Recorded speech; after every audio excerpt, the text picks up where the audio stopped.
Every single one of you that got your branch to donate, you really do not know how much that helped us and offered us solidarity. £50,000 I think we raised in the hardship fund. It shows this dispute was far bigger than just 800, 500 that started homeless sector workers. It was an indefinite strike that really captured much of the trade union movement, and I'm really, really proud to come and talk to you about some of the lessons today. Crucially, because I think the St Mungo's dispute is a microcosm of what is happening on a national dispute, and it chimes with very much the themes of this conference. When I look at these, link the fights, we tried to link the fights in that dispute. We mixed up with the Camden traffic wardens, the IWGB, UCL workers, with the junior doctors as well, rejected bad deals. Without that dispute, we were rejecting bad deals and some quite dodgy strategic decisions as well. And crucially, fight to win. We fought for 13 weeks, always so many of us pushing to get that 10% that we thought we would deserve. I'm going to conclude, so I don't run out of time with the biggest lesson I think that we need to learn from that dispute. It is to fight for democracy in a dispute from day one. It is to fight for democracy, because what happens in an indefinite strike is people come to the fore. People come to the fore and lead the dispute, and you need to fight for the mechanism so they can be leading the strike through strike committees. This has to be our crucial lesson to take from that dispute. We went out, as many of you knew, I've spoken to a number of different branches. We had a CEO earning more than the Prime Minister when frontline workers in London and other cities were receiving low 20 grands upwards. Absolute disgrace for homeless sector workers. We had colleagues on the picket lines with notice to quit, having to find accommodation through picket lines, using food bank. This is what we were up against. When, as other workers who spoke earlier have talked about, we were called heroes, we were called key workers during the pandemic. When we asked for a decent pay rise, all we were offered was 1.75%. So we took that difficult decision to come out on strike. And the members, every step of the way, really raised to the occasion. They were absolutely fantastic throughout their 13 weeks. Day one, when you're a bit nervous on the picket line, people nervous about picketing their own workplaces. By week 3, we had record numbers of picket lines across our services. We had members setting up WhatsApp group, organising different themes for picket lines and rallies as well. I really thought, I'm studying part-time, I thought I'd do the picket line in the morning, I'll be able to study in the afternoon. This wasn't the case. It was a full-time job. I worked much harder on that strike than I do in my job. I'll let you know that.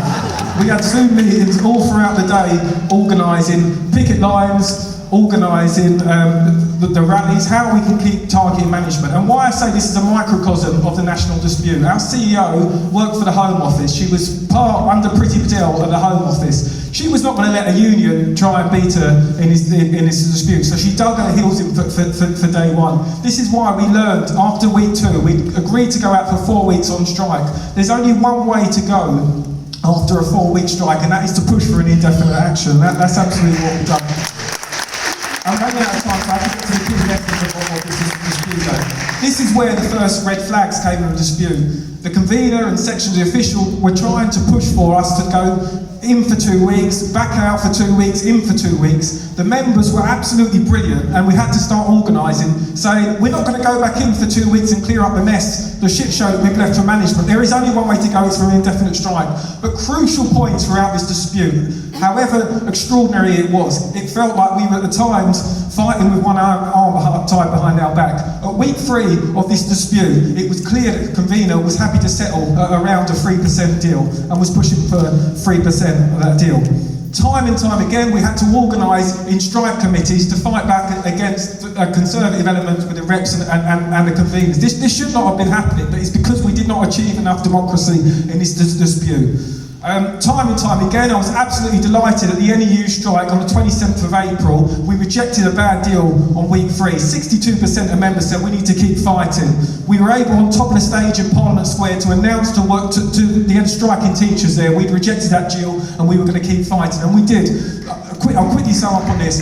On the 10th of August, as we were getting towards the 10th of August, where the ruling was going to come in, outlawing agency workers that were used to try and break our strike. We thought, fantastic, let's keep pushing the momentum. The convener, alongside officials at the time, were trying to tell us to go back in for 3 weeks and wait for the 10th of August. These are the kind of decisions that we were being met with time and time again. So it was absolutely crucial there that we organised through the strike committees to push back against that decision. In a crucial Zoom meeting where we argued against that decision, it turned from a balloting vote on whether we go back in for 3 weeks to an information gathering exercise. It was quickly dropped. But this is the lesson. As we kept fighting and were met by e-ballots with a Conservative element within the reps team that were trying to wind up the dispute, it is exhausting. The way around it, I think now, less than after 13 weeks, would have been to push from the start for a strike committee to run that whole dispute.